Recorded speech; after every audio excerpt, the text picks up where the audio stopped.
तळागाळातल्या कार्यकर्त्याला खऱ्या अर्थाने ताकद देणारा, उभं करणारा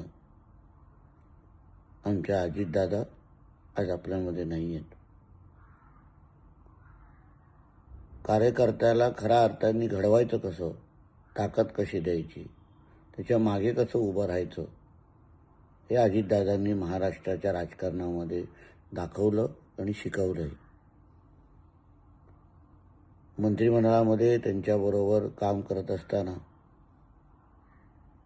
ज्या कामाच्या पद्धतीबद्दल आम्ही ऐकलेलं, प्रशासनावर असलेली त्यांची पकड